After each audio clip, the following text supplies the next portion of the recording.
معزز احباب و سامعین، السلام علیکم۔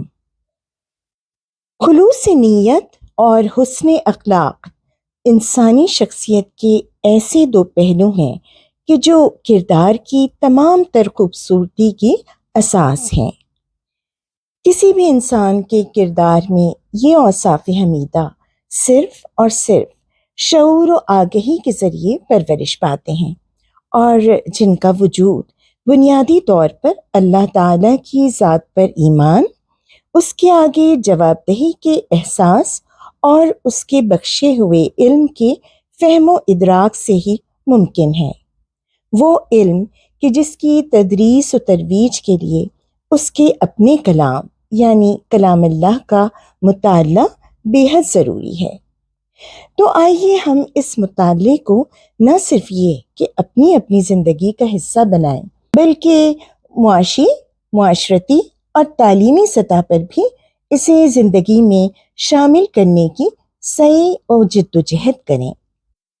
کہیں ایسا نہ ہو کہ ہمارا شمار بھی ان لوگوں میں ہو جن کا ذکر قرآن پاک کی سورۃ الفرقان کی آیت نمبر 30 میں ہے، کہ جن کے بارے میں رسول پاک محمد صلی اللہ علیہ وآلہ وسلم بروز قیامت شکوہ کریں گے کہ یا رب، میری قوم نے قرآن کو ترک کر دیا تھا۔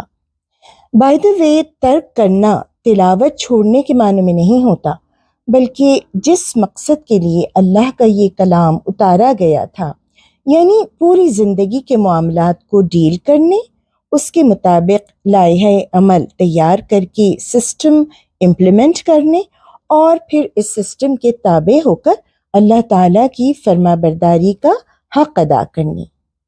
تو کیا آپ کو اپنے آس پاس ایسا کہیں کچھ نظر آتا ہے، یا دنیا کے کسی حصے، کسی مسلم ملک میں سے ہی؟ نہیں نا؟ مگر اس کے باوجود ابھی بھی اللہ تعالیٰ نے ہماری رسی دراز کی ہوئی ہے۔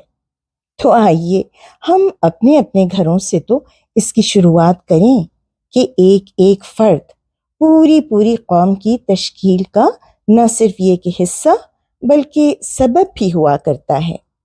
آج جیسے پوری امہ ذلت کی گہرائیوں میں ڈوبی ہوئی ہے، تو کیا ہمارا اس میں کوئی کردار نہیں؟ یقیناً ہے۔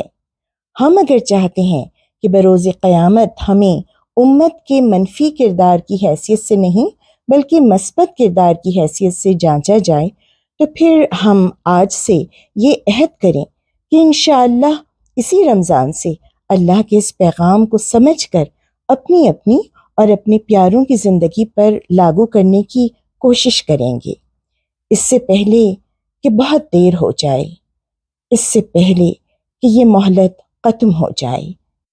اللہ سبحانہ تعالیٰ سے یہ دعا ہے کہ وہ ہمیں اس کی توفیق عطا فرمائے۔